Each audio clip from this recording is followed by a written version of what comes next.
A warning?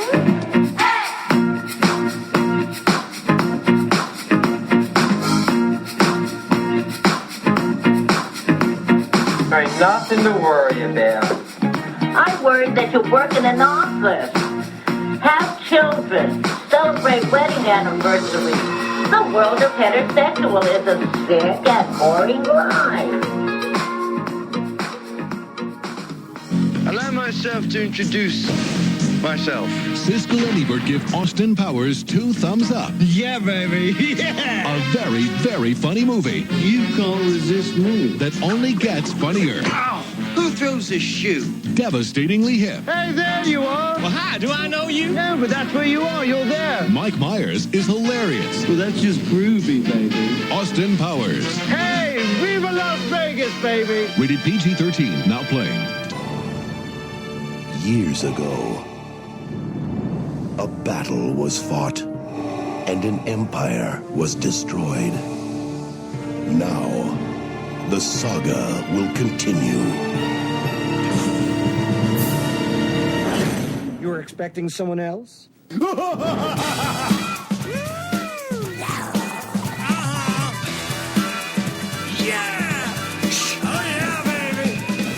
If you see only one movie this summer, see Star Wars. But if you see 2 movies, see Austin Powers. That's right, Mr. Bigglesworth. We're back. Oh, behave. The Spy Who Shagged Me. No, Mr. Bigglesworth. No, bad catch.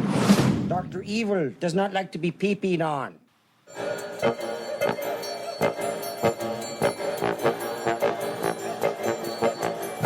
Welcome back to the show, listeners. Welcome back. Welcome.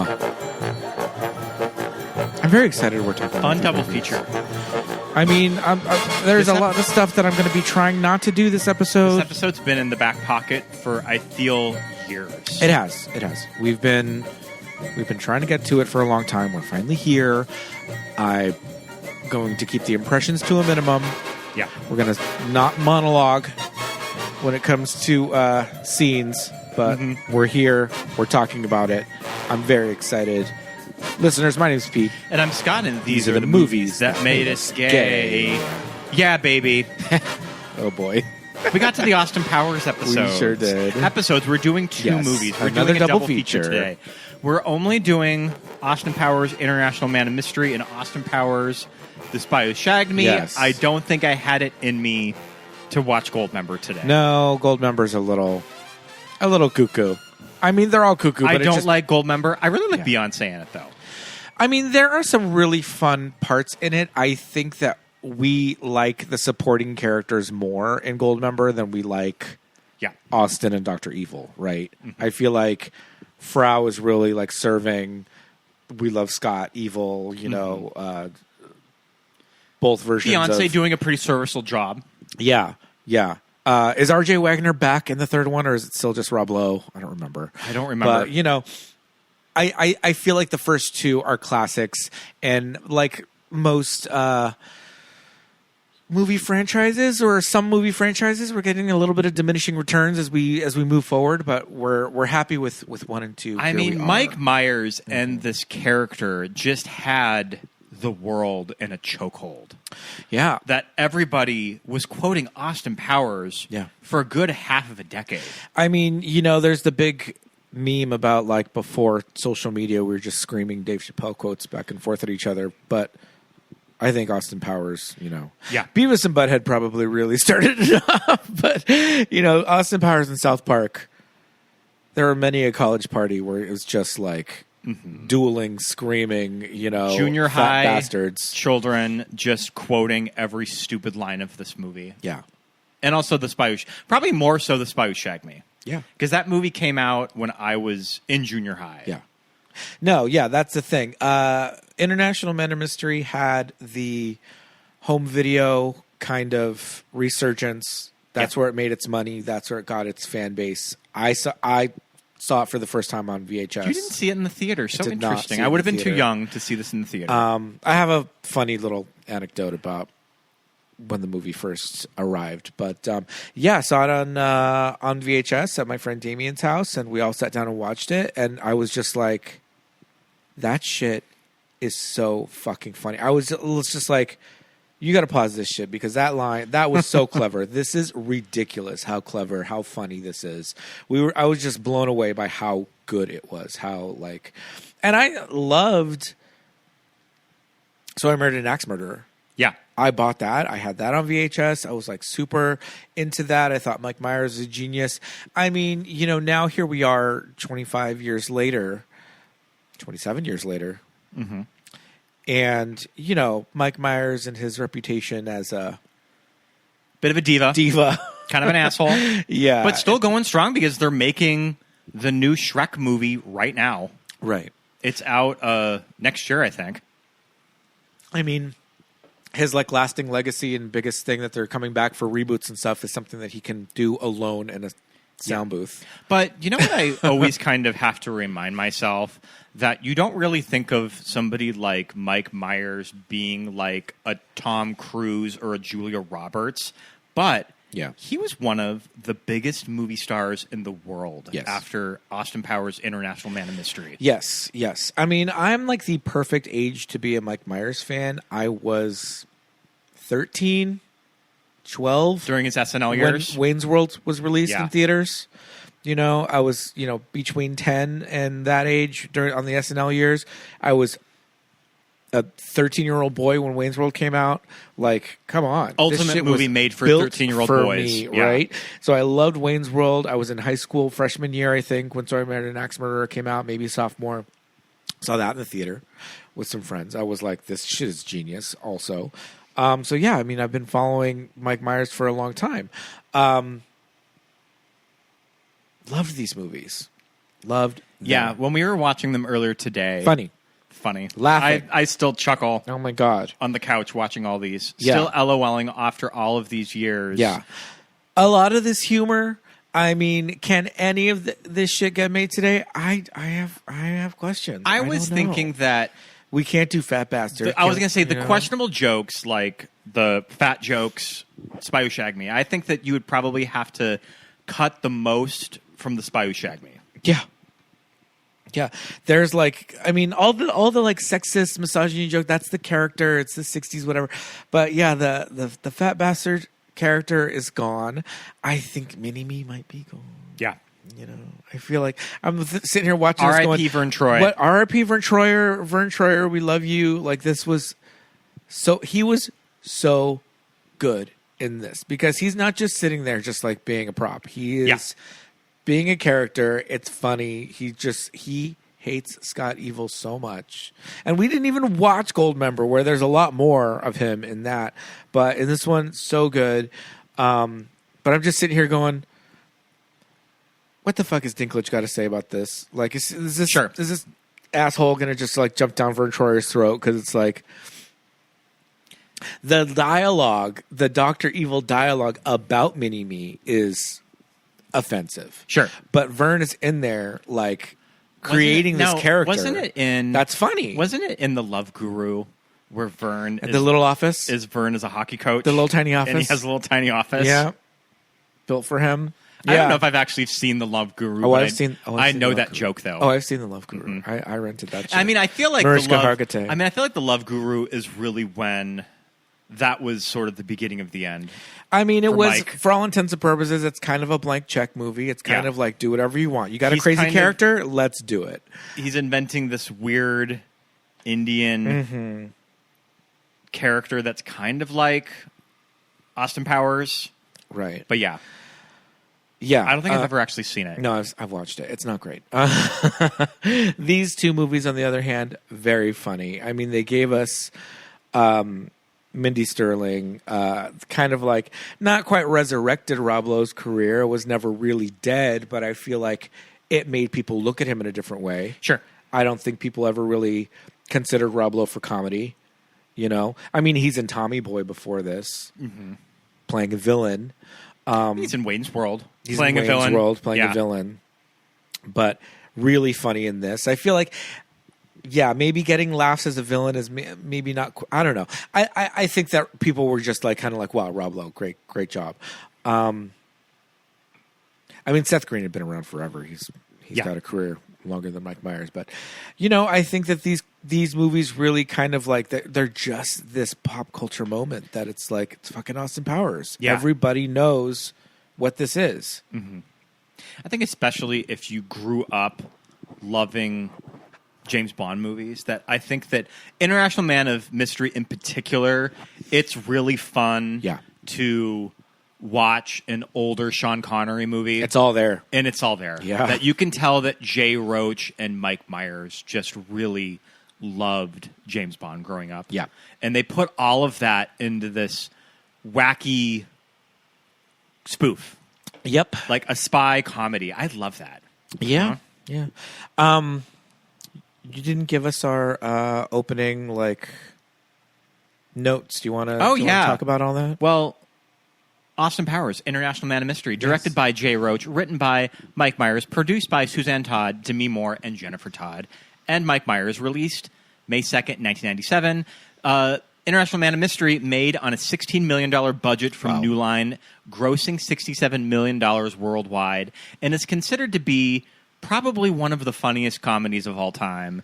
And then we're double featuring it with Austin Powers, The Spy Who Shagged Me, also directed by Jay Roach. Released June 11th, 1999. The most commercially successful of the Austin Powers franchise. Yeah. This film grossed around $312 million in worldwide ticket sales, taking in more money in its opening weekend than the entire run of its predecessor. That makes... that's how much people were invested with the character of Austin Powers. Summer of 99.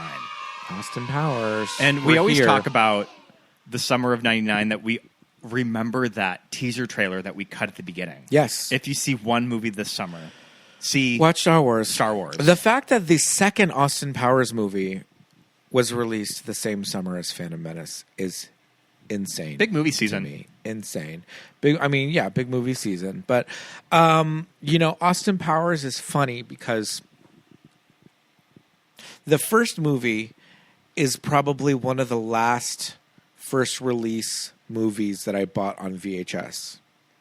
Oh. And the second movie is probably one of the first DVDs that I bought, I remember how much stuff would be on those New Line DVDs at the time. Mama, the Spy Who Shagged Me DVD is fierce. Mm-hmm. It's fierce. It's so full of stuff. There's Easter eggs. I remember renting it at the time. That. There's a whole thing where, he's like dancing and the menu and he's dancing and the rocket ship comes up and the rocket ship goes away and then he dances again and then the rocket ship comes back. And if you let it cycle through enough times and something different happens and and it's got Jay Roach and Mike Myers commentary, behind the scenes, makeup, this and that, all stunts, all this great stuff.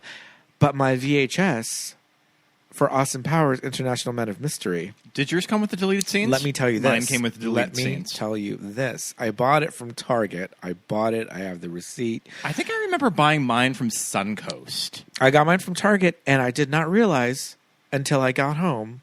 I drove home, got out the car, went inside, got my tape, opened it up, and I looked at it, and I said, con subtítulos en español. Oh, you got what? Spanish subtitles? Yeah. I love that your Austin Powers tape just had Spanish subtitles. And I said... That's kind of funny. You know what? I don't care. It's probably fun. It's kind of funny. It's probably fun to read along with it. Abre la puerta. Yeah. Yeah, it was funny. Probably adds this weird layer of comedy to it. It really did. And I was like, I don't care. This is cute. I think that Jay Roach should approve And it was that. the little yellow subtitles in Espanol. And... It had the deleted scenes on the end. You had to watch the whole movie, and then at the end it had, the Rob Lowe at the bachelor party, Sherry O'Terry, stewardess, Sexy Stews, which is in one of the ads. You know what I've noticed in the ads is that they have a nice transfer of it. Yeah, that it's not on those deleted scenes. Those deleted scenes aren't color corrected. They're like dailies. They're dailies, but Yeah. But it's finished. I want to see the full finished cut scene. Yeah. The trailer's finished, so it's like, whoever worked on it. Like there was a print. There was a print that was sent to these vendors that had the full scene. Right. Which is very interesting. Very like inside baseball, maybe. But I just think that's so funny that era, that like between 97 and 99, it's like, okay, now I'm buying DVDs, and this DVD is fucking fierce, and she has everything. And I eventually went back and got International Men of Mystery on DVD, and it's the cardboard with the little black. All the New Line ones, the little black clasp, are cardboard. Yeah, I think that also the Spy Who Shagged Me is cardboard. I think it is. Too. It is. Yeah, the little flap, the little black clasp, plastic at the end, but the packaging is cardboard. I think that was Warner and New Line at the time. But Jay Roach is in there doing all the commentary, which is great. And the what I love about the first movie, and we'll talk about kind of the differences, contrasting the two. I do really feel like the first one, I mean, we got to be real. And Spy Who Shagged Me is a remake. Yeah. Of International Men of Mystery. Like, Spy Who Shagged Me is taking all of the really good comedy bits from the 97 movie. A lot of the jokes are recycled. And they just rewrite them. And is the for idea, better and for worse. Is the idea that not a lot of people saw the first one, so if they're going to come to this one, they're going to... Yes. But it was so beloved so fast. Yeah. They had to have known. But at any rate, I feel like the first one kind of has this thing where like it looks a little bit like less polished. Mm-hmm. And so it feels more like a 60s-ish kind of a movie. Sure, I mean it would have been sort of a B studio movie at the time. This is not really a movie that they're investing all that much money into. Yeah. But I think that it might work in something like International Man of Mystery's favor, that at times it does look like a 60s spy movie. Yeah. Yes. So, as I am wont to talk about on this show, I watch a lot of entertainment news magazines. We need a little sound drop. I know. I need for that. whenever we talk about where E.T. they get all the stars from the movies and TV shows you love. And they were on set on International Men of Mystery. It had not come out yet. They're like, this is Mike Myers. Probably spring of 99. New movie that's coming out, and it's an homage. Spring of 97, excuse me. It's an homage to the spy movies of the past, and it's his James Bond spoof, and it's Mike Myers in the Mrs. Partridge, costume, and the glasses and the wig. And crushed velvet suit. Yeah. Lacy cravat. And they're in the big... Now, listen. I said this shit looks a little bit more down and dirty and less polished than the sequel. Dr. Evil's secret underground lair in International Man of Mystery in the first movie, it's huge. Probably just shot in a rented warehouse. It's like a big warehouse. Yeah. It's gigantic. It's vast. It's epic. It's great. So it's that scene. They're like little carts driving around, and he's in the suit and like fucking, I don't know. Who are the ladies that would always get like, they would host those shows and they would always get like, and you're going to wear this dress from Project Runway and you're going to like fucking... Like Lisa Gibbons? Lisa Gibbons or somebody is out there interviewing Mike Myers. I think Lisa Gibbons did that on Runway. Yeah. And I'm just like, oh, Mike. Sure, like, what are you doing? What are you doing? What are you doing, Mike? buddy? Just give us Wayne's World 3. Mm-hmm. That's all we want. All we want is Wayne's World 3. We don't want any of this weird, esoteric nonsense. Where's My Story, Married an Axe Murderer Part 2? Come on, Mike Myers. Meanwhile, here we go. Yeah. 30 years later. So, I remember when Mike hosted the 1997 MTV Movie Awards. Okay. I mean, doing press for Austin Powers. Uh-huh. And I think that was really the first time that I saw a lot of marketing for Austin Powers, that I think prior to the MTV Movie Awards, I really hadn't seen all that much on it. Yeah. And I remember he did a performance there with Ming T. Yes. Which is pretty much like... a super group. It's a super group, but I think a lot of it is... it's Matthew Sweet and Susanna Hoffs. Susanna Hoffs from Bengals, right? Yeah. But I remember that they performed the big song at the end of this movie that they do in the credits. Yeah. They perform that at the MTV Movie Awards. Okay. And then, I mean, gosh, that 96 ceremony, listeners, look it up. All of those, I don't even know if all of those skits are still included in those streams. But yeah, like he was like doing a lot of work to promote Austin Powers on that. Yeah. But he was out there in but the yeah, streets. that's kind of like my first exposure to Austin Powers were the 97 movie awards. And then I remember when I was in the 6th grade, my mom loves to tell this story that I had a big birthday party. I've shown you that photo of it, that we're all outside, like a big group of us. We're like in the snow because my birthday is January. Yeah. And my old dog Sonny is there. And we rented from the video store Austin Powers International Man of Mystery and Scream. Oh, I love it. And we double featured them. This is your 11th birthday? 97? I think that may have been 12. Okay. If I was in the 6th grade, I think it may have been 12. Well, it came out in 97, so it's probably... It would have been January of 98. Yeah. So. But my mom tells a story of all of us 6th graders watching Austin Powers and her just being like, oh my God.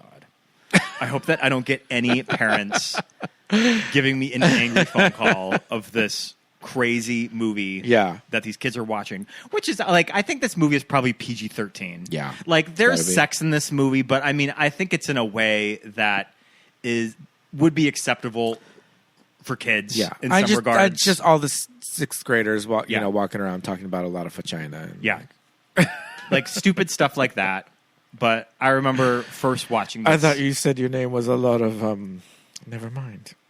But yeah, renting this for my 6th grade birthday party. Work. And it was a huge hit. Yeah. Everybody loved it. All right.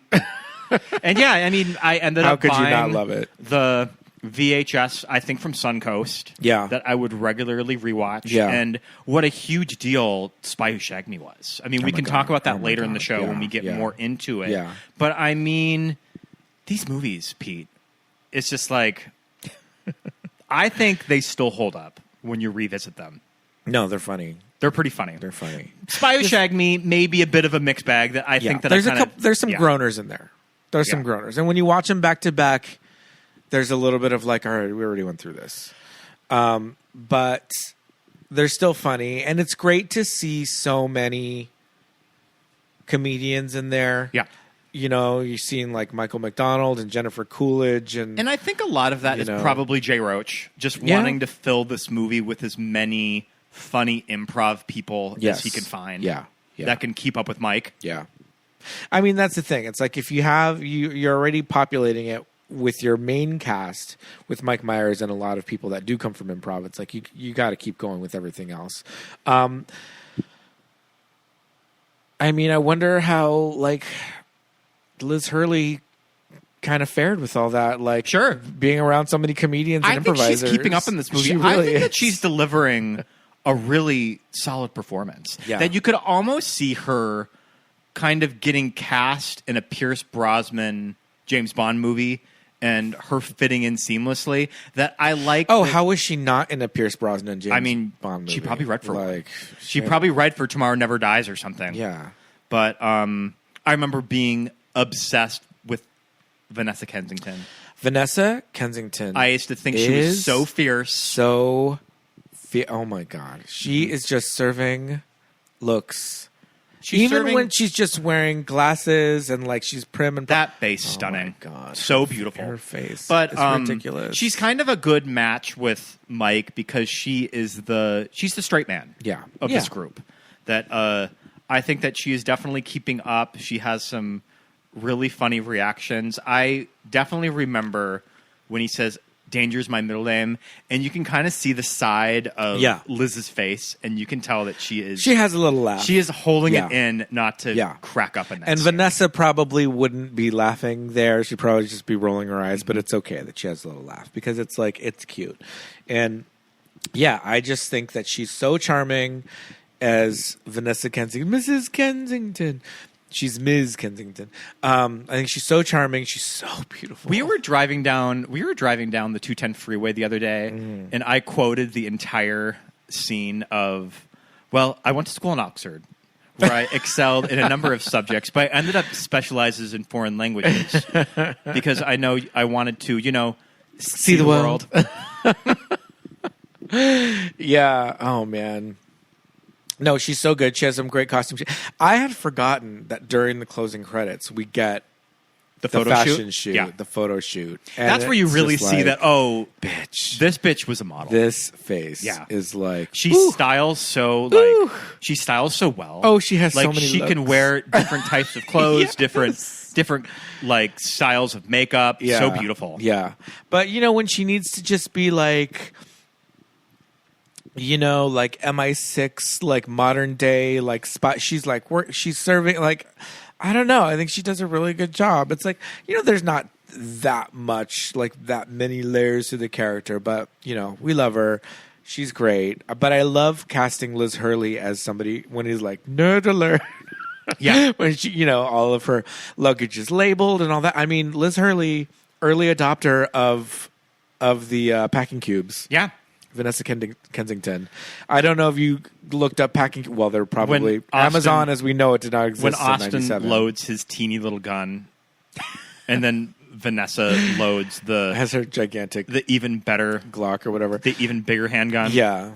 Yeah, no, great. But Liz Hurley is amazing, and she's somebody that you as a kid are just like, oh my god, I'm obsessed with her. I can't. One of my favorite too good elements of International Man of Mystery.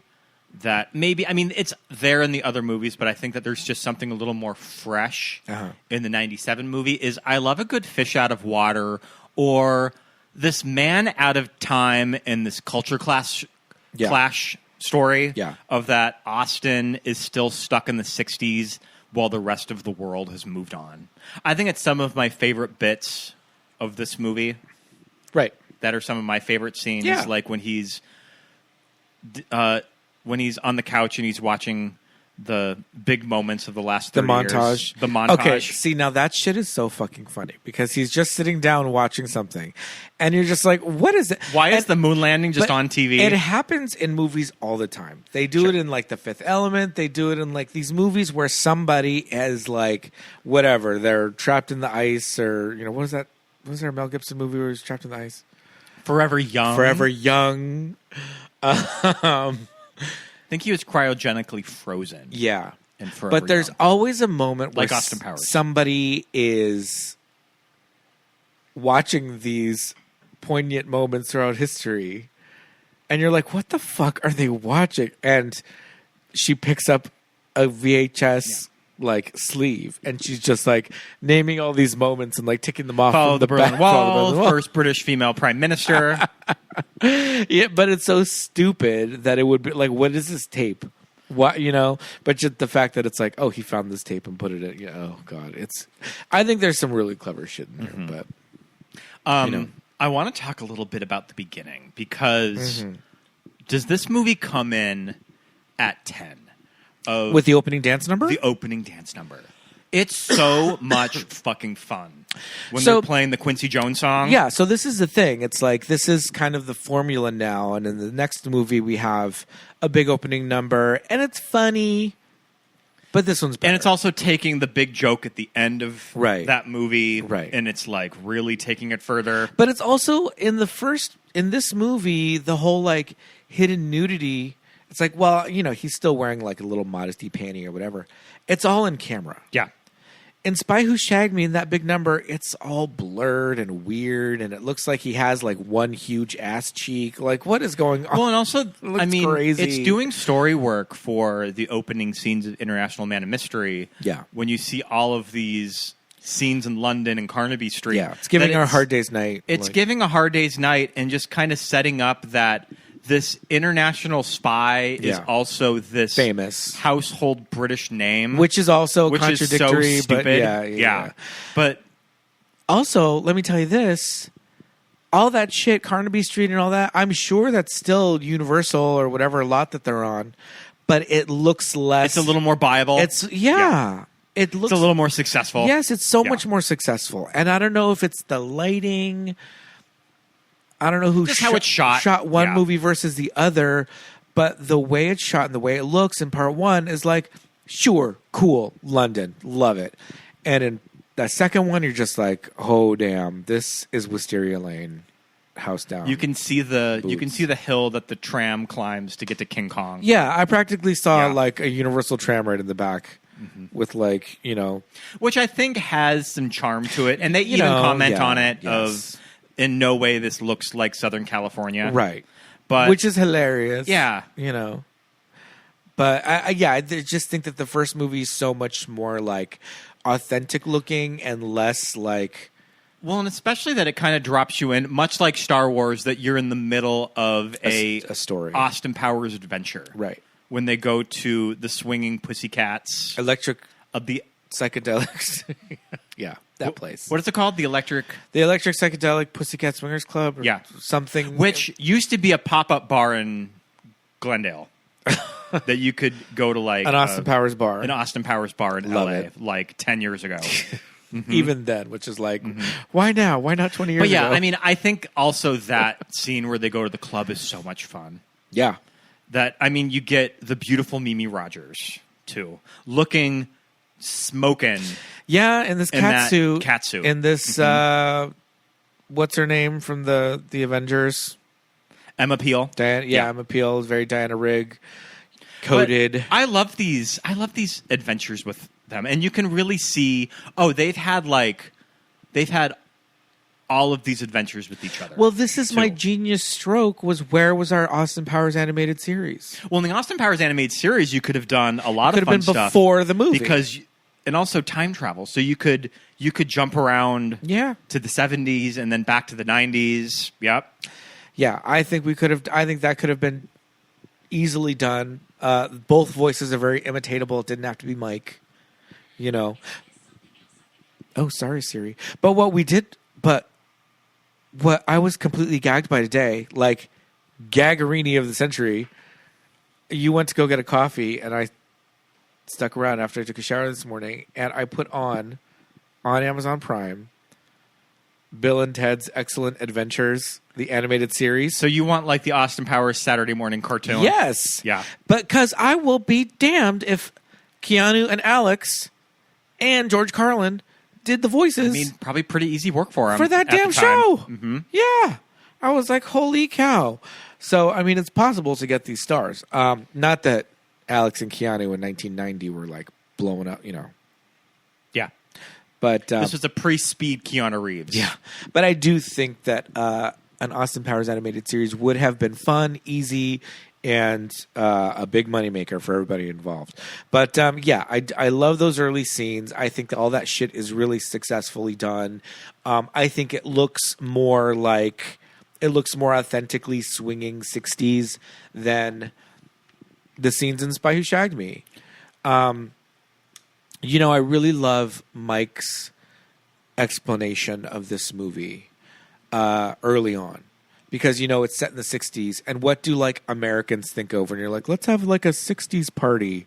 Mm-hmm. It's like an afro wig and a tie-dyed shirt. Sure. And, beads and, I think, Americans' concept of the 60s is very confused with, the early 70s. Sure. And, a lot of shit because I think that you just go to Woodstock. Yeah, I think. yeah. When also, I mean, London was just kind of the Its own, epicenter yeah. of culture Yeah. in the mid-60s. Yeah. And so too. Mike Myers always talks about there being two versions of the 1960s. That hippie, psychedelic, American, Jefferson Airplane, Woodstock kind of thing. But then also the swinging 60s, Yeah. the London 60s, the Last Night at Soho kind of a thing, which is it's for people who are, grew up here culturally American people. It's you don't really maybe you don't automatically think of that. But for somebody like Mike Myers, who is A, Canadian, and B, his parents are British. Yeah. So, and he would have been a kid at this time. Yeah. Too. So, a kid that was pretty impressionable. Yeah. For just kind of the culture around him that he would have remembered the 60s of London. Yeah. Well, I don't know. Is Mike Myers younger than we think he is, or is he older than we think he is? I think he's probably older. Yeah. Bet that he's probably born in 1960. How the hell do you spell Mike Myers? There we go. Mike Myers was born in 1963. Okay. I remember when we finally tracked down Beyond the Valley of the Dolls, and I was like, oh, I get it. Yeah. When you see the big party That in Beyond the was Valley of the Dolls. crazy. And I mean, Beyond the Valley of the Dolls, like, that's meant to be a cuckoo satire Right. of those type of Yeah. that kind of subculture. Yeah.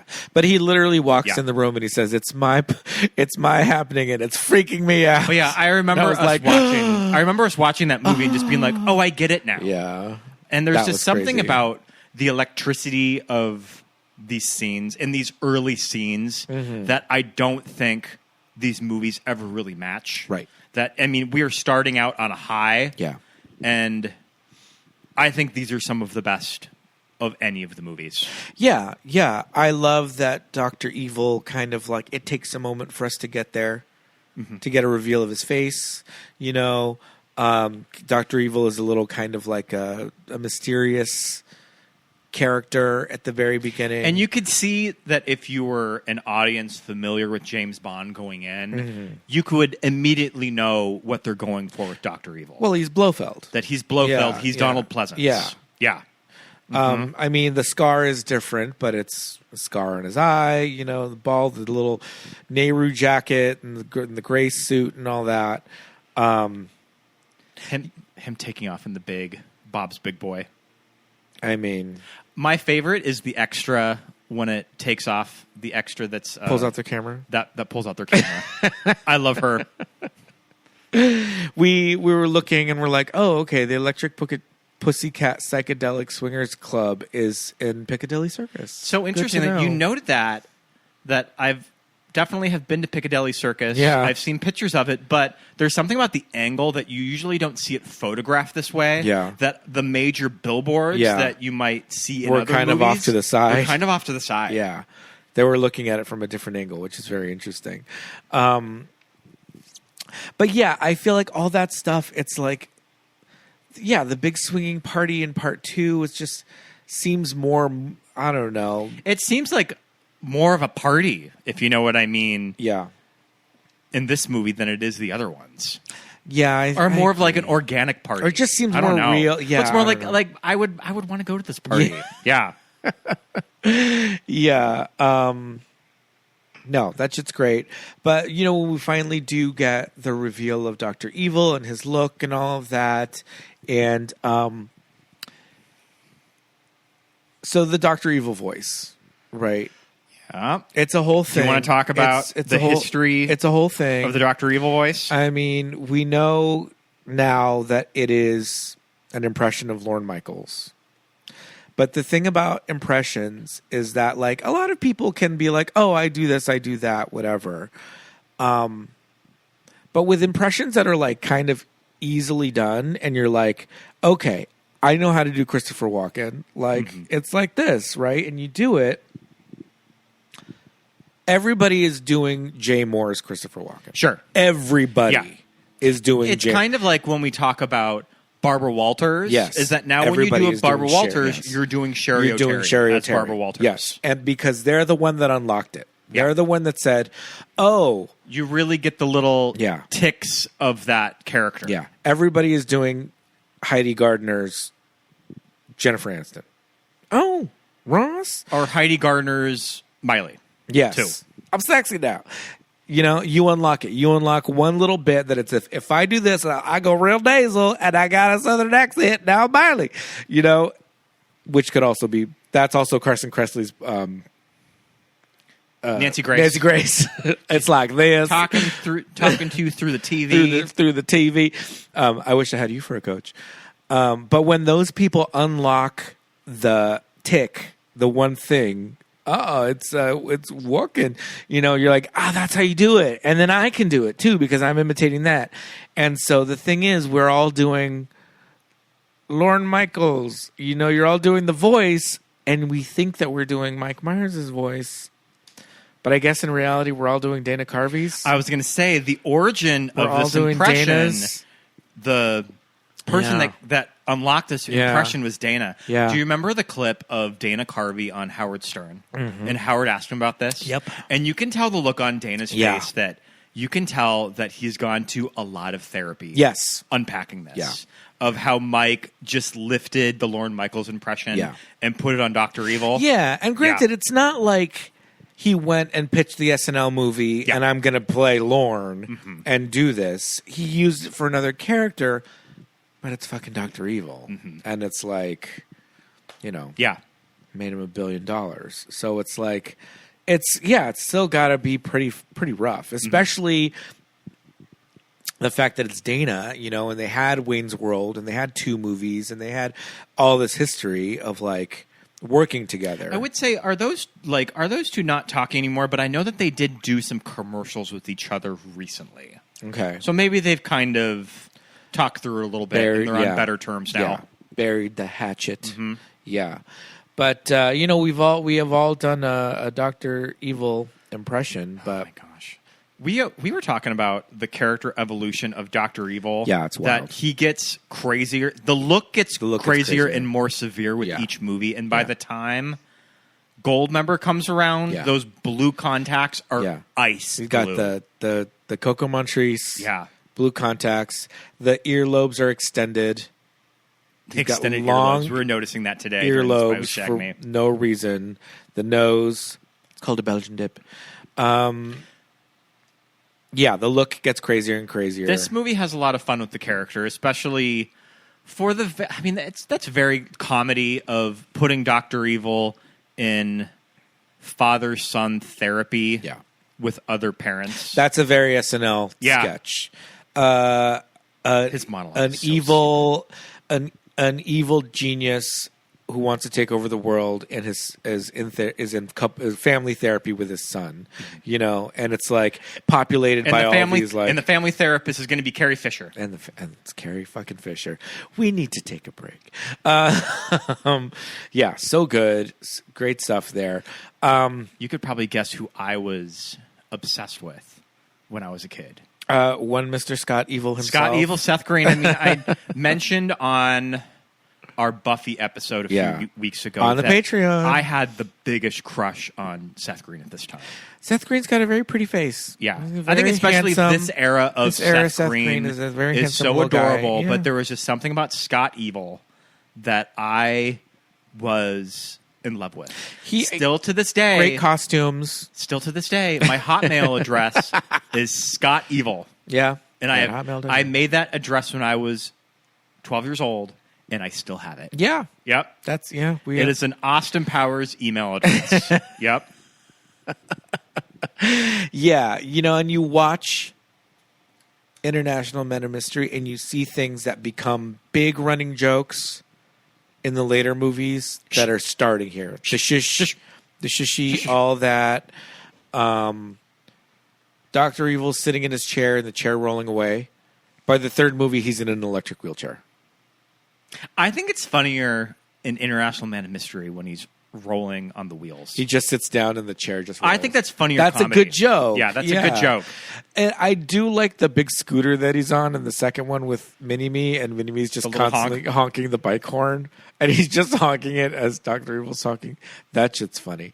But yeah, how it evolves from the chair accidentally rolling away, which probably just happened because he's got a cat. Yeah. On his lap, so he can't like big move claws around too. You know, so it's like sit down in the chair, and as you sit down or try to move, the chair just rolls away, and a random task has to come and like push him back to the table. Accident. Oh my god! Funny. Random task.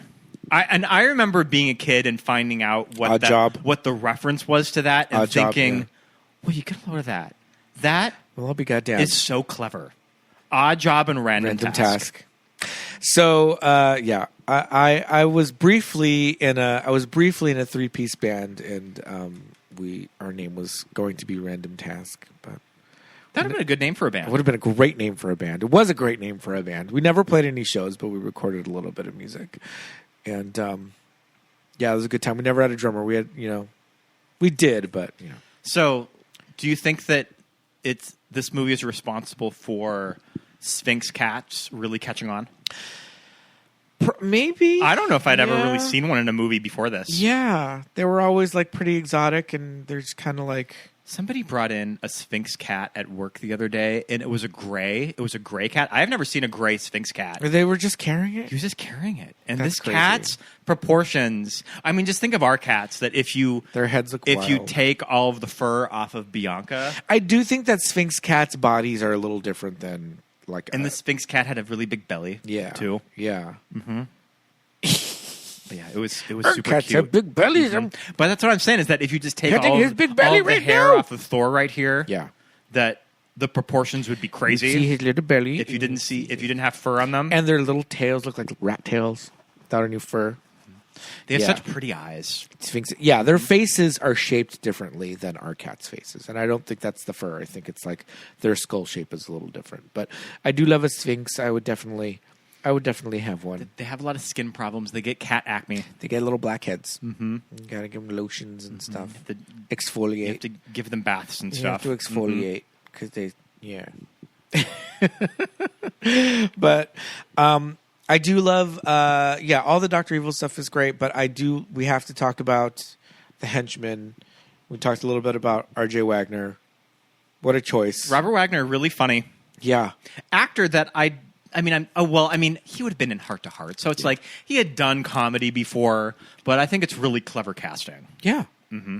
Yeah. Heart to Heart was one of those shows where it was like, I mean, they were spies. It was like, Sure. but it was also light comedy. So yeah, I think So- they were, Kind of TV hour situational comedy. Yeah.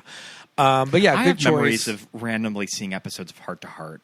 Why was I watching Heart to Heart as like a 10-year-old? No, I watched it when it was on first run.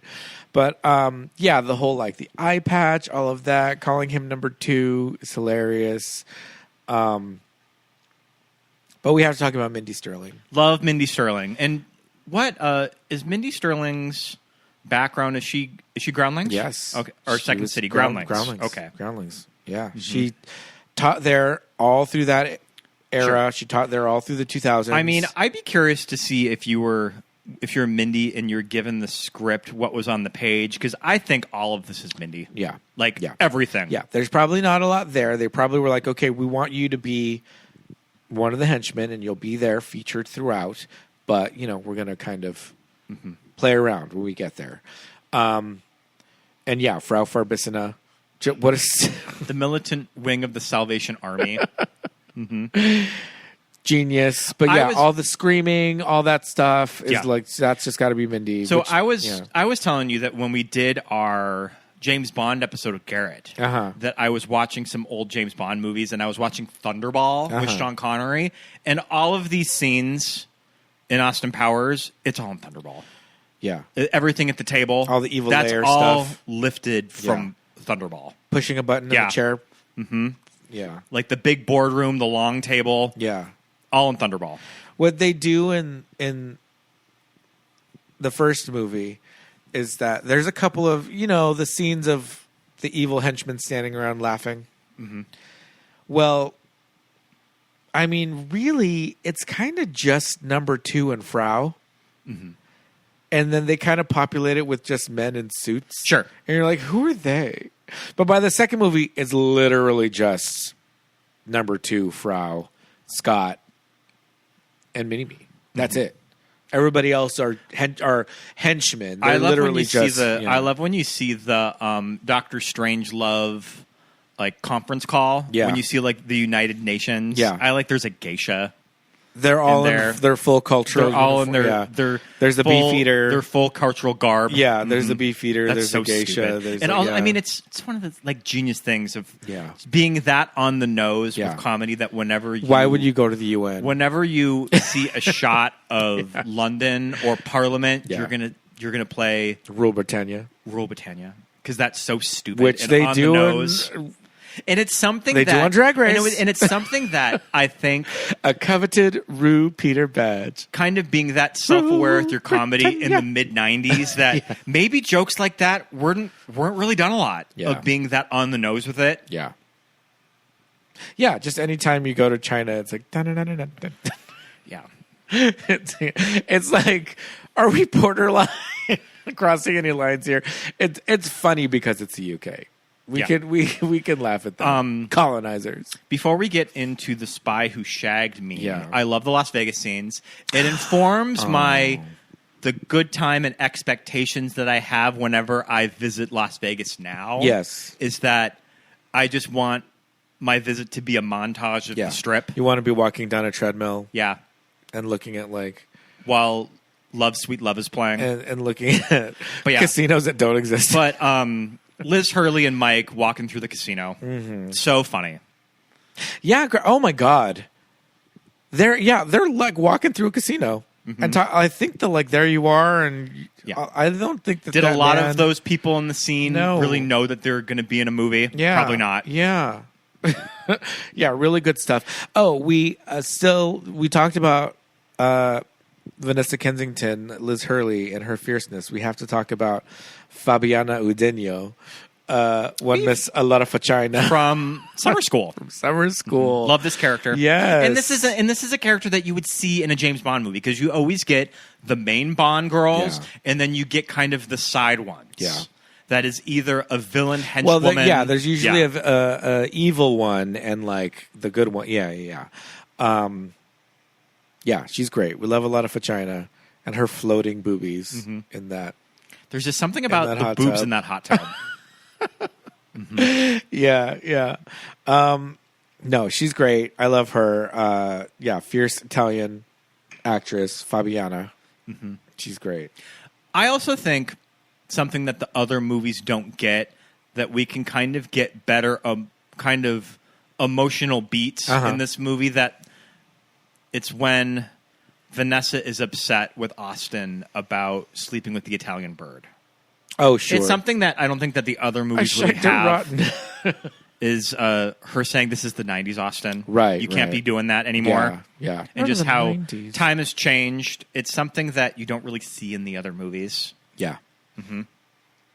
No, yeah, you're right. Well, I think we're going to talk about Felicity Shagwell and her character as opposed to Vanessa Kensington. And, well, before we move on to Spy Who Shagged Me, we gotta give the FEMBOTS a proper discussion because I was also obsessed with the FEMBOTS. That is some gay camp right there. Yes. These beautiful 60s babes in these nightgowns that have machine guns in their breasts. I feel like that's what you think of, like if you walked into Spencer Gifts and go to the poster wall where you like slide, the big pages of posters. Yeah. It's the poster of like Austin among just the cloud of pink fembots behind him, right? Like laying down with them. I feel like that's a big poster that I would always like. It was like a postcard. I feel like I had it as a postcard, when you would get like postcards that you could like decorate like your locker or whatever. That image was just something that you just automatically you think of when you think of Austin Powers. But Cindy Margolis. It's so genius. Are you talking about this photo? That's the one. Yeah. That's the one. But yeah, it's so genius is the FEMBOTS. It's so much fun. Yes. The FEMBOTS are led by Cindy Margolis. And she was an early model that was searched a lot on the web. Correct? Yeah. She has one of those factoids where she was like the most like, I don't even know if it's Google. Like it's probably before that, like just the most searched. What were the early search engines? Ask Jeeves. I don't know. I feel like Yahoo was like one of the earliest ones. I just want to make sure. Okay, so I'm going to look up Cindy Margolis in the wiki and see what it says because it's got to be something about like maybe it'll say Google. Let's see. Because when did Google really come into play? I would probably say 97 or 98, around the time this movie came out. Yeah. She's known for spokesmodel. I love that. Just spokesmodel. I mean, I hope that Cindy has a table at a comic book convention. Yeah, I would think that she can like, yeah.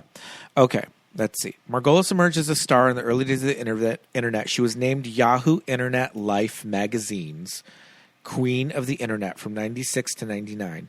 Yahoo Internet Life. Who's getting that magazine and what's in it? Sure.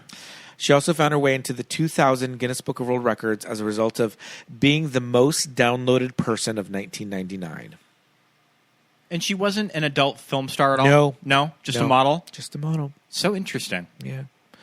Let's see. To Reebok, Vidal Sassoon, Coors, Fredericks of Hollywood, Hanes, Sunkist, Miss Makita Power Tools. Okay. I remember the Miss Makita Power Tools. Yeah. Infomercials Girls. with Tony Robbins and Don LaPrey. Briefly a Barker Beauty in 1995. Yeah. Quite the resume. Yeah. So just, like legit modeling stuff. Not that adult films are not legit, but, mainstream modeling gigs. And, just most downloaded person. And do you think of that as like this, like the computer screen Yes. slowly loading? Captain Janeway. Oh, Captain Janeway. Yeah. Very that. What did you think when you first saw this movie of the big scene where Austin destroys the FEMBOTS?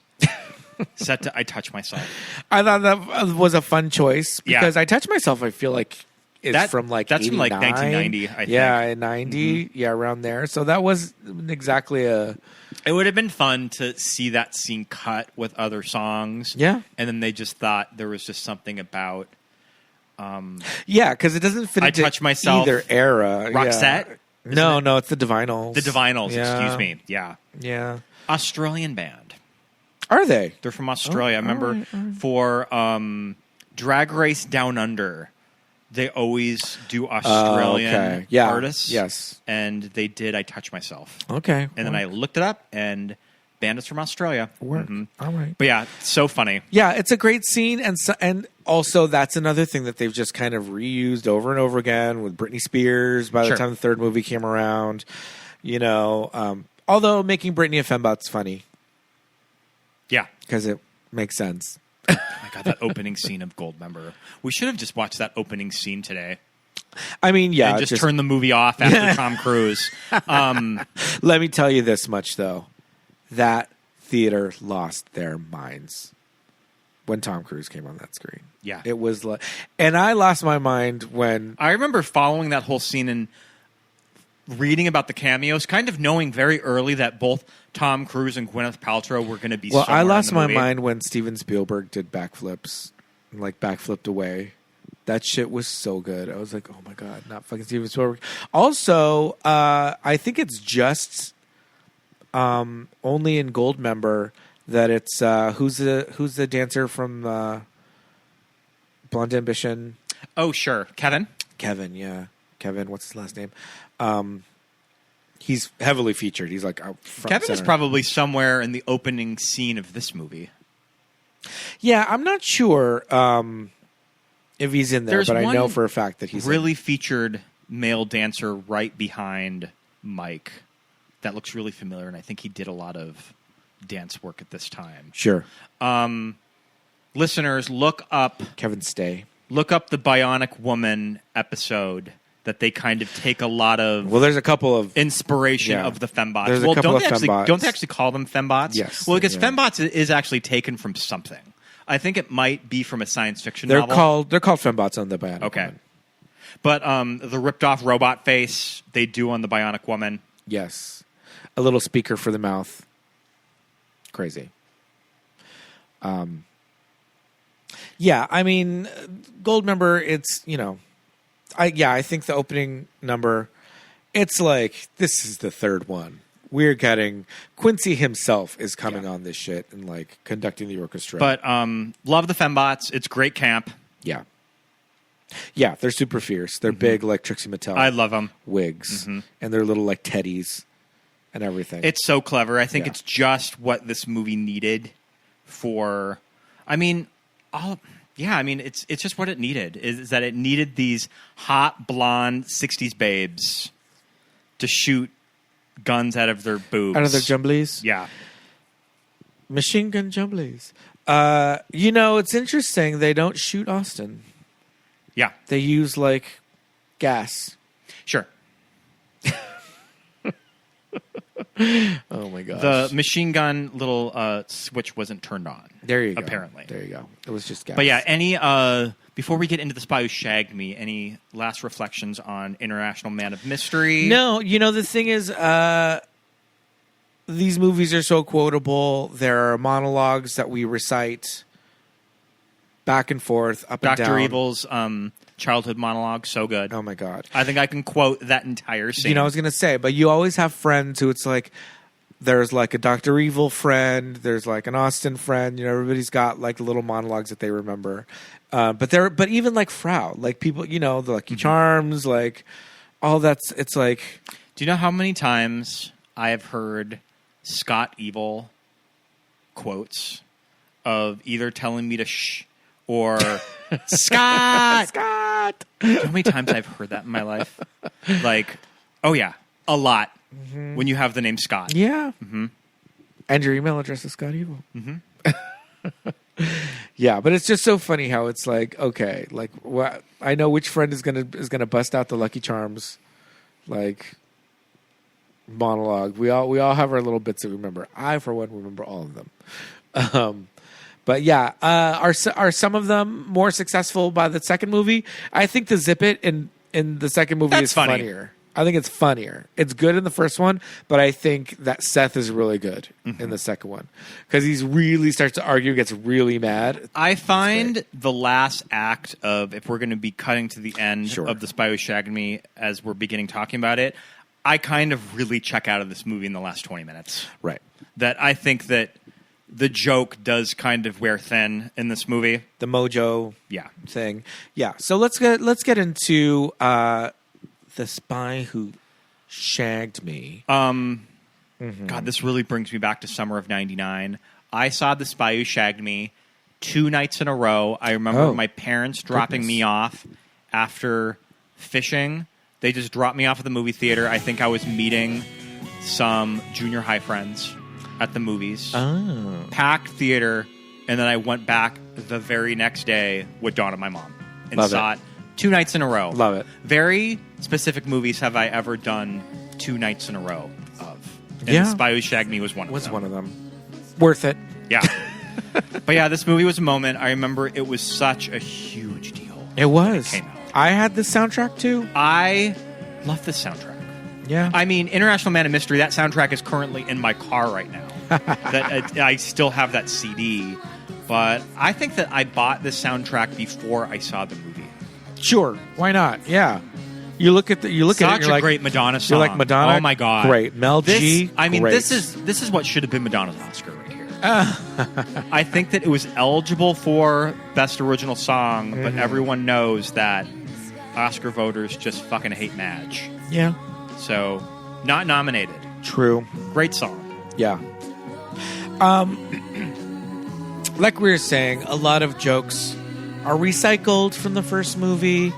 But there are some things that are kind of like turned on their head. First off, I think a lot of people still have some feelings about Mrs. Kensington. Sure. I think it's kind of a funny opening. Because, I mean, Sure. I get the idea is that you want to include Vanessa. Yeah. But the thing about all these James Bond movies is that it is a different Bond girl in each movie. I mean, excluding the Daniel Craig movies, like those sometimes would bring them back and have an overarching relationship, like with the Eva Green character, even though she dies in Casino Royale. But I mean, she's brought up a lot in the other movies. Right. But it was always somebody different in each movie. I know that Mike really wanted Elizabeth Hurley to have a more substantial role in the sequel. I think it was scheduling, right? I think it was a scheduling thing that she was doing Ed TV and My Favorite Martian, so they could only do... My Favorite Martian is crazy. They could only do the opening scene, but I kind of stand by it. But I think it's does make sense with the Bond movies. And also, a lot of times, we talk about this shit a lot. Like, movies from that era... They didn't care about continuity. There wasn't really an attachment. They didn't care about to continuity. Characters. They were just like, whatever. Maybe if these movies were 20 years late and we were watching them new now, that there would be more of a blowback if you didn't include Vanessa as one of the main characters in the sequel. Yeah. But I think it's kind of funny that they turn her into a fembot. Right. It's so silly. I mean, could they have replaced her with the fembot and she's just like shackled in chains somewhere, and then they save her at the end. I don't know. But, they did what they did.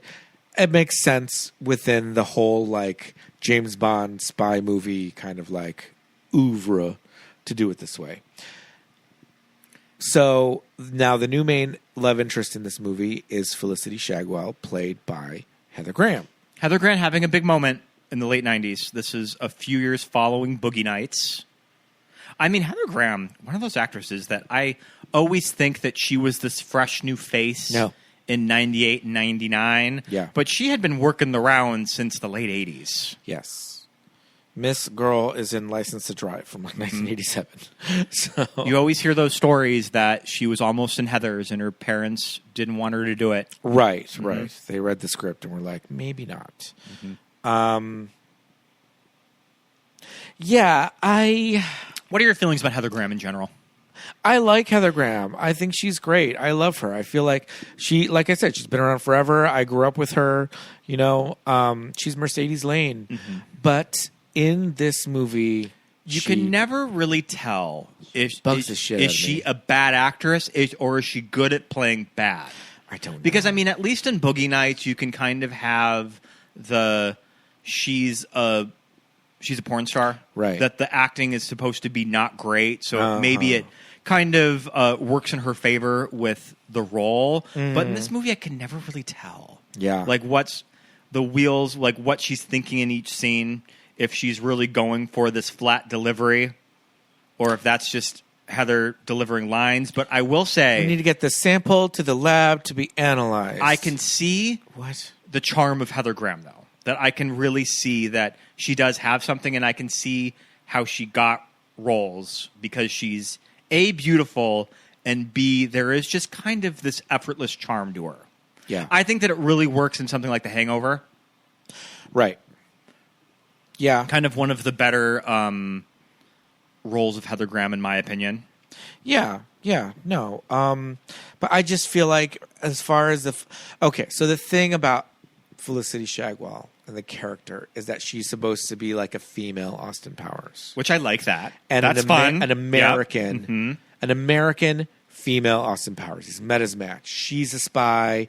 He's got his Jaguar, and she's got her like ugly. She drives a Mustang. Whatever right? that is. I think it's a Mustang. I can't even tell. It could be. It looks pretty big to be a Mustang, but probably is. With the American flag on it.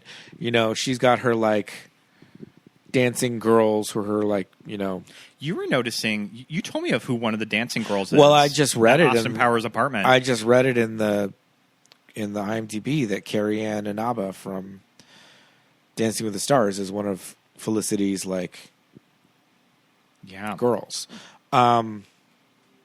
But I don't know. Some of her delivery... There's kind of a disconnect with it. No, I get it. Some of her delivery is crazy. I was reading that apparently Catherine Zeta-Jones, I think, was offered this role. Okay. Which would have been... I think that they would have had to gone back to a British... Well, yeah, she wouldn't have been American. Somebody British. Yeah, I think they just did that because they got Heather. Like, yeah. Yeah, I don't know. I like what she wears. She looks great. I think the she wardrobe, looks incredible. The wardrobe the hair is on point. The Barbarella hair is cool. Oh, you can definitely see the Barbarella references with the style of her. The Barbarella hair is cool. I like her first outfit, the hot pants, jumpsuit. And it looks like it's like kind of like a crushed velvet. I love the crocheted skirt. I think it's really beautiful. That crochet dress is fucking cool as hell with the bell sleeves and the mini skirt. When they're like on Carnaby Street, so cool, love it. She wears like a lot of like yellows, oranges. I really like her look. I love the scene at Austin Powers' London loft. Have his groupies just taken over the loft now that he's frozen? Yeah. I don't know. Is it just a 24/7 party at Austin's lot? He goes back to 1969. He was frozen in 1967. He's been frozen for 2 years. And there's just this big swinging shindig happening in his apartment. We love Robin Swallows. Oh my God. Robin Swallows is played by Gia Carides. She is in My Big Fat Greek Wedding. She is cousin Nico, I think. She's Joey Fatone's mother. She's Joey Fatone's sister. Okay. No, Joey Fatone's mother is Andrea. Andrea Martin. Andrea Martin. Yeah. Sorry, Gia, you're not that old. I mean, it's a funny joke because it's kind of going off of. There's similar jokes in the first movie, but maybe this is a little more successful because I think that maybe this movie trusts the actor to kind of do a new spin on it. Sure. Of that. That's a man, baby. That shit in the first movie, when it's like it's pretty funny. The lady waitress, and then they shoot her, and it's a man. That shit's so good. It's taking that joke and taking it one step further. Yeah, that shit's too good. But yeah, Robin Swallow's maiden name Spitz is funny. Using her as a human shield. Why won't you die? It's dark, but it's funny. Yeah, the party is wild. All the time travel stuff, it's like, yeah, like Basil Exposition says, like, don't think too hard on it. And that goes for you too. Mm-hmm. Yeah. So good. Yeah, whatever with Felicity Shagwell. I think what really stands out in this movie is the Dr. Evil stuff. Sure. All the stuff with Minnie, me, and Scott. All the stuff with Minnie, me. All the stuff with Frau. Everything with Mindy. Yeah, everything with Mindy is great. Their little like seduction moment. Don't worry, How Mama. that bed raises. Yeah. In that room with like the little like curtain with like the curtains. Yeah, whatever they are. This movie had a big budget. There's some budget here. There's some budget. Yeah, there's some fun stuff there. I think Rob Lowe's great. I love Mindy's wig in that scene too. The long hair in the long back, hair, yeah. But she still has the spit curl and the like. Frau Farbissina. There's a story that Rob Lowe tells in his book. I've read both of Rob Lowe's memoirs, and he became really close friends with Mike after they made Wayne's World. Yeah, and he would go golfing with him, and he was dating Robert Wagner's daughter. He may have been dating Natasha at the time. Yeah, and he had a really good impression of Robert that he would do it for Mike on the golf course. Yeah, and Mike just thought it was really funny. And yeah, they wrote him into the movie that he was going to be the young number 2. And he works as a young Robert Wagner. Yeah. It tracks for me. You look so healthy and youthful. It's a pretty good impression. Yeah. And Frau. When he hits Rob with the giant globe in the head. Yeah. But the fact that globe is like a blow up, like bouncy ball, like, oh my God, some of these fucking choices are crazy. Yeah, the little bits that they give Dr. Evil in the volcano lair in this movie, so good when he's dunking it, like a basketball. I know you want to talk about the song that you wanted to start the episode on. Yeah, that shit is so funny. Like, oh my God. So this is the Will Smith. Yeah. Just the two of us. We're trying to decide if the Will Smith version, I mean, we could look it up. If the Will Smith version starts with "This is a very sensitive subject." Very sensitive subject. Oh my God! I remember someone at work once had this on their playlist that they were playing in the morning. The Dr. Evil version. The Dr. Evil version. God, I love it. I gotta add it to my work playlist. Oh man, no! From the moment I heard Frau, it's so stupid, but it's so funny. Like, oh my God. It's great. It's great. Yeah, I love it. Yeah, the musical moments are really good. It's really great the way they play with, Dr. Evil unfrozen in the 90s, not getting 90s references, Moon Unit Zappa and Alan Parsons Project and Death Star and all of that. But then people from the 60s not knowing, what if God was one of us? Sure. I wrote that. Yeah. When he's talking to President Tim Robbins. And also, is Tim Robbins is he Richard Nixon in this movie? I don't really know. I always thought that he was styled more like JFK, he but looks like JFK or even maybe Lyndon B. Johnson. Yeah, I don't know. I don't know. But he would have to be Richard Nixon in 1969. I think he was sworn in already by 1969. So, yeah. but he's just the president. That was actually a clip from Independence Day. So this is a little insight. I mean, this is how So good. these stupid movies have infiltrated our life. Whenever we go to AMC's, whenever they talk about the laser, both of us always look at each other and do the quotations. Yeah. Laser at AMC. Laser at AMC. Was laser like not a word in the 60s? Because he's very much like, ooh, this laser. Yeah, the like, novelty word what? of the laser. Yeah. I see lasers being more 1970s. I guess, yeah. Because I think that's when you really saw laser light shows at planetariums were in the 70s. Okay. That makes sense. I think maybe laser technology very, was Pink Floyd. Laser technology was new at the time. You know, it's so funny. That kind of tracks because, like, what is that? It's that movie Radio Flyer. Yeah. You know? And so Radio Flyers are it's a wagon, right? Mm-hmm. It's a wagon. It's a red wagon. But the brand is called Radio Flyer. And I remember, I don't know if it was because of the movie Radio Flyer that they were talking about it. Like, why is it called that? Like, why is it called Radio Flyer? So Radio Flyers were big in like the teens or the teens of the 20s. And it's because radios were new. Sure. And it was like science. And it was like technology. So we're just going to call it radio because radio is a futuristic a techie word. Future word. Yeah. It's like everything now is like HD. Like 4K. Blue blocker glasses Sure. were like HD, like high def. It's like they're not high definition sunglasses. Mm-hmm. High definition, like what? That word is like, you know what I mean? Yeah, that's like so they just interesting. slapped this shit on to be like a high tech word, right? Mm-hmm. So like radio being a high tech word like in the 20s, and like laser being like a high tech word like in the 60s, right? I think it kind of is following that line of thinking of like, whatever, we don't fucking know what it means, but we're just going to slap it on everything. Mm-hmm. Like HD or 4K or stuff like that nowadays when people are, you know, that's, I think that's interesting. That's not that interesting, but I like it. Some of the, I would say, least successful elements of the Spy Who Shagged Me, it is definitely taking the same jokes of International Man of Mystery and just remaking them. Yeah. And then by Goldmember, we were really stomping them into the ground.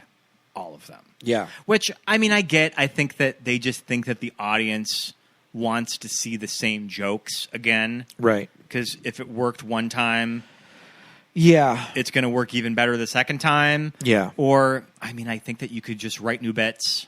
You know, it's interesting because it's like, okay, I get it. Like Mike Myers, like potty humor is kind of his thing. But like, it's not really that much in Wayne's World. And it's not really that much in So I Married an Axe Murderer. No. But in these movies, it's a lot of like the sliding doors close behind him and he's like, ooh, you know, like it's always very much like my butt and my wiener. The scene with them in the scene with them in the tent.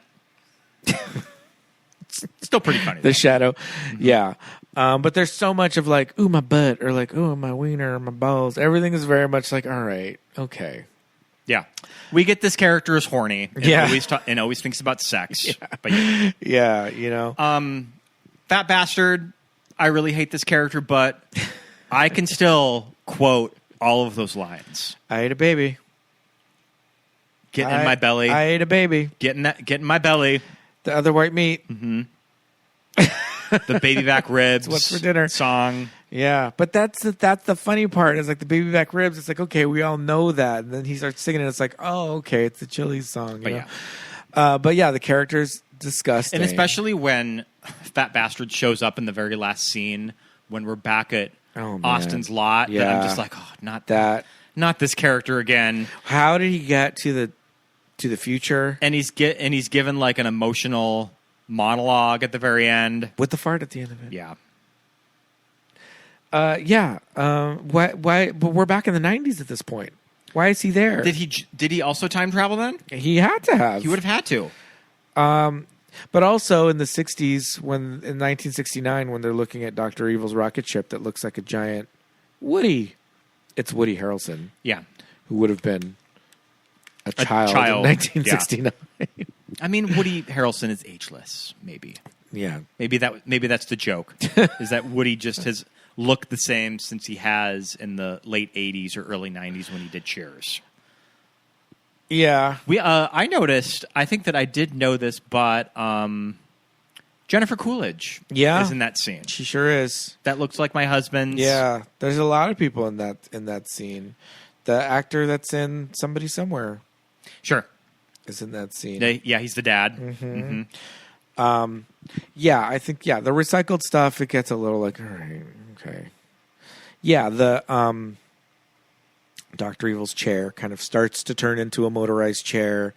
In this one, it becomes like the little sled and all that. But I think when it works, it works. Yeah. And when it doesn't, you're just like, oh, groan. Absolutely. Groan. Mm-hmm. I do think the mini-me stuff is funny, and I think that Vern really... I mean, it made Vern into a huge celebrity. Yeah, I think Vern really liked... time. I think Vern liked playing the character. Yeah. I think he was very into it, you know?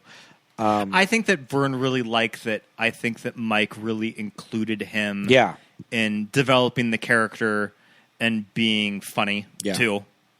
That you could be in on the joke. Yes. Mm-hmm. Yeah. And like by the third movie, like he's in like the Baby Bjorn and all that stuff, but that kind of thing. You laughed so hard when Vern did the blow dart in the baby carriage. Oh my God. Because he had the full bonnet and then a little like sweet pea, like baby, like first holy or like baptism, like gown, but the bonnet. Vern Troyer in a full baby bonnet is ridiculous. And Frau Farbissina just dressing like a Mary Poppins nanny. Like Frau Farbissina looks like she's going to get blown away, like in the windstorm, in this old-timey like pram. And he sits up just looking straight up like Sweet Pea at a Popeye. Yeah. Like, oh my God, dead on the floor. Dying. So I have a list of the top 10 movies from the summer of 99 from May 7th to September 6th. Come on. Do you think that you can guess the top 10? No, absolutely not. We have Wild Wild West at number 10. Oh, shit. Notting Hill that opened... I didn't realize that Wild Wild West was successful on its initial release. I mean, I think that Wild Did it Wild drop West off really fast? I think it probably cost a lot of money. So it grossed I know it cost a lot of money, but it grossed $112 million. But I think with its production budget, it probably didn't see that big of a return. But grossing. I'm just saying, was it one of those things that people went to see it at first? It opened at $50 million because it was Will Smith, and then week 3, it's like it's making out of the top 10. Yeah, like because $7 million because people were like, its third weekend. Oh no, this is bad. Yeah. That's when you know the movie's really bad, when it just drops. I mean, that's kind of what Marvel movies do, though, is that Marvel movies make a majority of their money the first week, and they drop off like 70% by week 2 because the main core audience has already seen it. Notting Hill at number 9, which came out the same day as Episode 1. I always remember that. They were kind of counter-programming with each other. Blair Witch Project, this is the summer. This is the summer of the Blair Witch. Holy shit. Yep.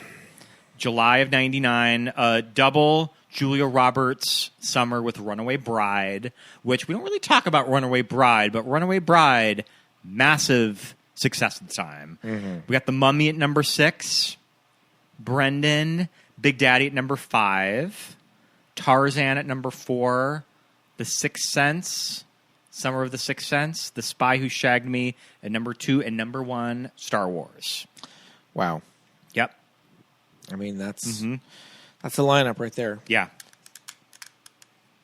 I don't like Runaway Bride. I mean, Runaway Bride isn't that good. Notting Hill's better. Yeah, I'd rather watch Notting Hill. Yeah. I'd rather watch Pretty Woman, but... I mean, I remember seeing this in the theater, and we were just like, holy shit, they did it again. Mm-hmm. But I do think that one of our biggest complaints was it was just like, wow, it is a lot of recycled jokes. It's a lot of recycled jokes. When you get past the like initial funniness of like the delivery or the way they did tweak them a little bit, it's a lot of recycled jokes. Oh, do you know who has my favorite scene of the movie? Kristen Johnson. I mean, I love Kristen Johnson. Ivana Humpalot is great, movie. and She's this is so not good. This is not a recycled joke. No. This is a whole new character. This is a whole new situation. We love seeing photographer Austin. Yeah, with Rebecca Romaine. Yep. Early acting role for Rebecca Romaine. I think that she was in some stuff, but this is pre-X-Men Rebecca Romaine. Damn, when the hell did X-Men come out? Summer 2000. There you go. Yeah, Rebecca's really funny. Them playing chess, so stupid. And it's something that you would see in those old spy movies, But too. you definitely It's a sexy did. game of chess. Well, the sexy game of chess is from... Is it from one of the Roger Moore movies? No, it's not. It's not a James Bond. It's Faye Dunaway and The Thomas Steve Crown McQueen. Affair? It's from Thomas Crown Affair. Sure. From Thomas Crown Affair. But Kristen Johnson, you need a comedian for Ivana Humpalot. Yeah. Right? Because not only is it's accent work, which, but it's like this stupid Russian accent, and she's got this crazy wig, and she, and the chess pieces and all. It's like you need somebody who can just be like, okay, we're going to do a sexy chess game. Yeah. And really commit. Yeah. And she's just really good. Like Austin Powers. Oh my God. So stupid. So stupid, but she's so good. I remember. But also she's Kristen Johnson, so she's tall. Yeah. She's as tall as Rebecca Romaine, so she can play a model. She can play like this Russian, like beautiful model and like still do, funny. And I like that Austin is the type of man that goes for Ivana Humpalot. Miss Humpalot. While Rebecca Romaine is right there. That he's picking that one. Miss Humpalot, shall we? I mean, her name is Ivana Humpalot. Oh my God, so stupid. But really funny. Kristen I do love that Johnson, bit. still one of our favorite judges on Drag Race. We love a guest judge on Drag Race that A, treats it very seriously, Yes, and yeah. B, really lets them have it. Yeah. When she doesn't like something. I'm going in with my notes, and I'm telling you right here why what you did not work for me. Because she's approaching it like these queens are taking an improv class, and Yeah. she's the instructor. Yeah. Too. Yeah, you can't hold back with that shit. Yeah, she's great. And so good. I almost forgot about Ivana Humpalot. Like I remembered Rebecca. I always remember. I remembered Rebecca being in that scene. And Rebecca, I mean, I think that Kristen Johnson's role in this movie is probably why I wanted to talk about The Spy Who Shagged Me, because I was very on the fence. Yeah. Are we just going to pick International Man of Mystery? Because it's the stronger movie. Right. It's more fresh. Yeah. And at times, I mean, I don't know. I guess that they're both pretty matched in their comedy, but I think that International Man of Mystery is just a little more fresh. Yeah. But I think that because of Kristen's scene, I guess we had to do The Spy Who Shagged Me. Mm-hmm. Yeah, very good. She's great. They didn't introduce too many new people in this one. I mean, besides like Rob Lowe, but Mike doing another character. I think I read that they were thinking about him doing a fourth character in this one, and it possibly would have been what turned into the Love Guru. But like, interesting. I was reading that in the early scripts there were a FEMBOT where Felicity would fight male FEMBOTS. I don't know. And they just ended up dropping it. Yeah. Mm-hmm. Yeah, I don't know about that one. Yeah. Yeah, I don't know if that works. But yeah, all the time travel stuff, you kind of just like, all right, and it's a car, who cares? Whatever, we'll just let it go. It's not some Powers movie. Mm-hmm. We don't have to get too deep into that. So I think all that stuff was pretty successful. But yeah, I mean, there's things about Goldmember that are fun. We like Mindy's scenes in Goldmember. I think she's probably the best part of that movie. Mindy stuff at the prison. Yeah. When she's, in costume and she brings him to Taco Bell. Whenever I hear Evil Woman by ELO, I just think of Mindy. Always. Yeah, every time. I remember being disappointed with Goldmember when I saw it in the theater. Same. I'm really good at remembering moments that I've seen movies. Goldmember, I know that I saw it in the theater, but for the life of me, I can't remember where. Sure. And that says a lot for somebody like me. Yeah. That has like an iron trap for moments like that and where I saw movies, and I cannot remember where I saw Goldmember. Yeah. The Goldmember DVD looks different than the other two. Well, that's at the time where they were doing the Infinity The film. New Line Infinity series. The Infinity series with New Line. And the packaging's blue. Yeah. Why is it blue? Yeah. Oh, and do you remember, like, Michael Caine is in Goldmember as his Sure dad? is, yeah. And we get, like, young Austin and Dr. Yeah. Evil. It's like, oh, boy. Oh, it flashes back to them in boarding school. Yeah. Did we need any of that? Oh, grown. Yeah. I don't want to see these kids. Goldmember is one of those movies that if we just decide to put it on one afternoon, I don't think we're making it longer than 30 minutes of it. I think Nathan Lane is funny. Oh, that scene with Nathan Lane is really funny. That's a good one. That's probably the best fresh bit of that entire movie. That's the only thing that you ever see, like, on TikTok or Instagram. You see people doing that. Or people posting that one. Where he's lip-syncing Beyonce's note to Austin. Yeah. The Say What Machine? Time Machine would have been a phrase in the 70s. Well, I mean, Time Machine had been a phrase since the days of Yeah. H.G. Wells. H.G. Wells' book. Yeah. She's like, the Say What Machine? But that's just another running joke that, like, not knowing what a laser is and all that stuff. $1 billion for Philly. Oh, geez. The pinky and saying $1 billion. My gosh. Yeah. That's where it starts to get like, all right. All right. Yeah. When the school secretary is doing the pinky. Or saying it to the school secretary. Yeah. Because that probably would have been me. Mm-hmm.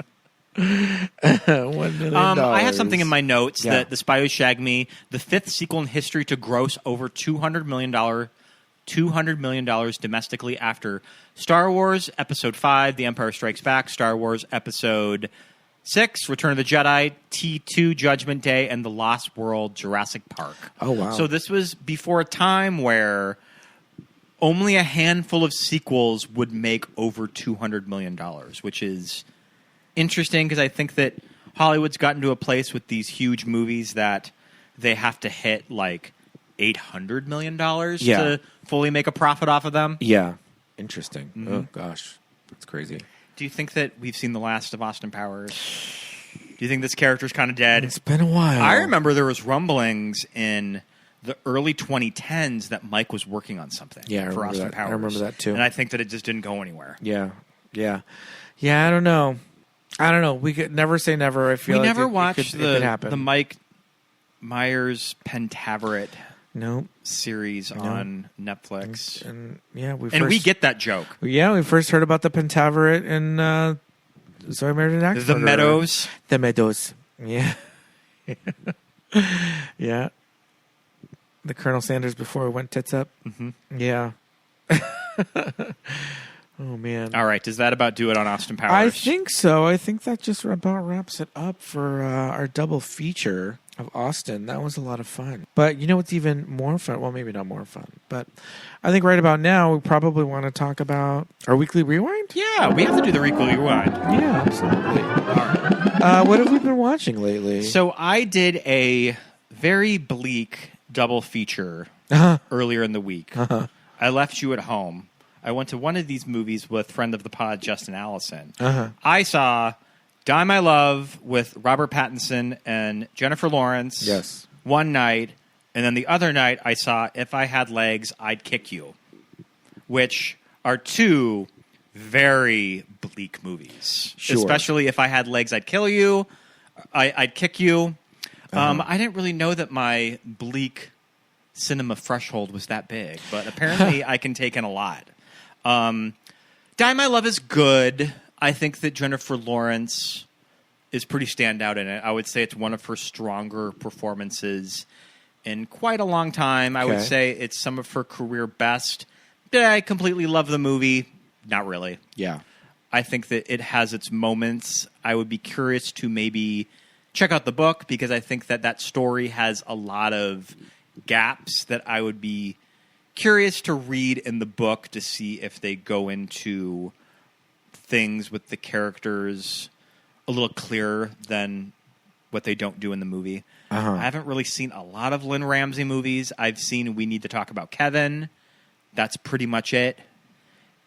If I Had Legs, I'd Kick You Rose Byrne, really good in that movie. Huh. She's great in that movie. Conan O'Brien in a not funny role. Right. He plays, I mean, they both are therapists that work together, but he is her therapist. That she pretty much just goes and unloads about her life on his couch. The story of If I Had Legs, I'd Kick You. With her life crashing down around her, Linda, played by Rose Byrne, attempts to navigate her child's mysterious illness, her absent husband, a missing person, and an increasingly hostile relationship with her therapist. So there's a lot emotionally going on in this movie. The whole thing with the child's mysterious illness trips me out. And it's not surprising that I found out that they made up the illness. Oh. The illness of her daughter is that the little girl doesn't like to eat food. She doesn't like the texture of it. So she's severely underweight, and they have to insert a feeding tube of when she's asleep. So it's like, it's about a kid that doesn't want to eat food. Yeah. And you as a parent, like, what do you do in a situation like that? Yeah. But I think Rose Byrne is pretty incredible here. I think that she might get Oscar nominated, but I don't know. The movie is pretty it's pretty bleak. So yeah, we'll see if voters go for it. Interesting. So, Die My Love and If I Had Legs, I'd Kick You. What a double feature. I was very much like, you're good. You can see those without me. I don't mind. I appreciate that when they've been doing press of it, they've been keeping the press pretty light of when they do the A24 like promotional interviews for it. Okay. But what have you been watching, Pete? What have I been watching? I've been watching a lot of Star Trek, like usual. I've been watching. I mean, that's okay if you don't have all that much to talk about. Yeah, no, I've been watching. I watched a new episode of Welcome to Derry. I need to catch up on Abbott Elementary because the new season has started, and I have not watched that yet. Oh, I've been watching on Netflix a new animated series. It is called Haunted Hotel. Okay. And there are some fun people on that. Let's see. Who is doing some voices on Haunted Hotel on Netflix? It's a comedy series about a family who run a hotel on the East Coast, and it is haunted. There are ghosts throughout, including the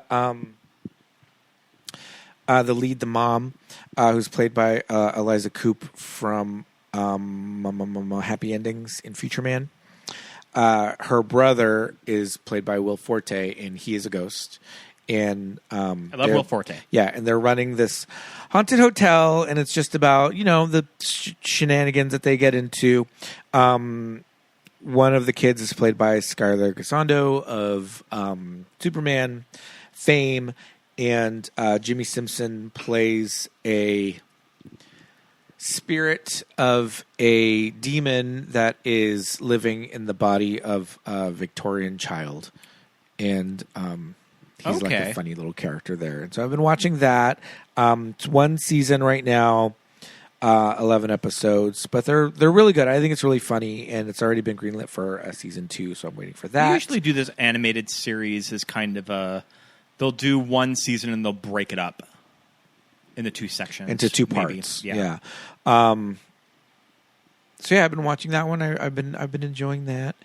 And we're waiting for. We have our tickets for Wicked for Good. Seeing it Thanksgiving morning. We sure are. I mean, we're going to be going to Predator Badlands later tonight, so that will end up in the Thanksgiving week review. I watched kind of a cool film noir last night that is on the Criterion Channel. Yeah, I think that it's a big thing in November. Is a lot of people watch noirs in the month of November. I saw a movie called Black Angel, directed by Roy William Neill. And I recognize the name Roy William Neill because I have been going through a lot of the Basil Rathbone Sherlock Holmes movies. And Roy William Neill directed a lot of the Universal movies of him. Okay. So I checked out Black Angel, and it was kind of fun. I had never heard of this movie. It's even starring people that I was not super familiar with. June Vincent is is the main lead in it. And it is about a falsely convicted man's wife, Catherine, and an alcoholic composer and pianist, Martin, team up in an attempt to clear her husband of the murder of a blonde vixen who is Martin's wife. So it was kind of a fun story, and there was a little twist in the ending. So if you have the Criterion Channel, check out the Noir playlist, and it is there. All right. I rewatched most of Frankenstein the other day, too. Oh, I know that we watched half of it. Yeah, I watched the second half the other night. I'm glad that I think people are liking Frankenstein. I want to watch it again. I think that people are liking Frankenstein. People are liking Frankenstein. I know online there's a little bit of a back and forth about should have been directed by a woman. I mean, they're getting The Bride next year. Yeah, which I'm not too. We're not super enthusiastic for The Bride. About that one. I have a feeling that Frankenstein is going to be the Netflix award priority now that George Clooney movie is the buzz is dying a little bit for it. I can see Netflix really pushing it harder for acting categories, for Jacob Elordi, and maybe in Best Picture. So, well, I really liked Jacob's performance in this, and I watched it in 2 parts recently, and I feel like it's just something that I could definitely revisit a lot more because Jacob Elordi, like he surprised me. He's a huge bitch. A lot. He's a huge bitch. He's a huge bitch. He's like 6'7". I know. That's it. That's his whole thing. I really enjoy that one. So watch it again if you haven't watched it already. Well, does that about do it for the weekly rewind? Yeah, I believe so. That means that it is part in the episode where we do our Patreon shout-outs.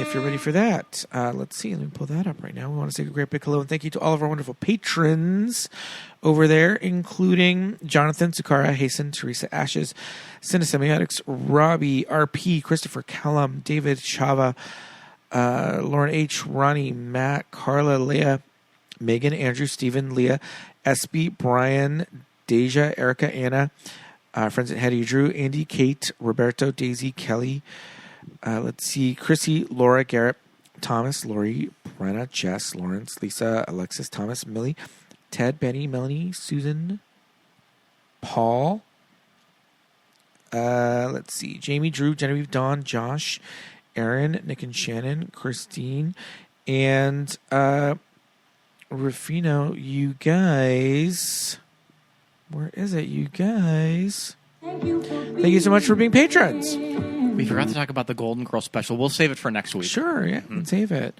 Head on over to patreon.com/movies that made us gay to find out about all of our supplemental features, including at the $5 level, you will get television that keeps us gay. We've got some fun stuff over there. We review a TV show each month, but throughout the weeks and months, we have been doing some capsule series. We have a couple of summer series in there where we talk about 90210. We talk about Drag Race. We talk about lots of fun stuff. That's all for the $5 level. At least one episode a month there, sometimes 2 or 3, depending on our summer series, things like that. And at the $10 level, you get all that plus a Watch With Us commentary track. Yeah. You can go ahead and subscribe, give us a review. We would love all of that. Yes, whatever podcast listening platform that you use, go ahead and subscribe to us there. If you do that, it'll give you a notification every time a new episode drops. And we would love it that if you were to give us a rating and give us a review. We haven't had a review on Apple Podcasts in quite a while, so we need a new one. But we are sitting pretty at 4.9. We love that. Go ahead and follow our socials. We're most active on Instagram. We are at Movies That Made Us Gay. Follow us there. Like all of our posts, comment on all of our posts, repost them in your stories, share them with your friends, do all that fun stuff. It really helps us to reach a wider audience when you do. You can go ahead and follow our personal accounts. I'm Scott Youngballer on Instagram and follow my letterbox. Yes, indeed. I'm at Peter Lasagna on Instagram and follow Scott's Letterboxd. Thanks for listening, everybody. Bye. Bye.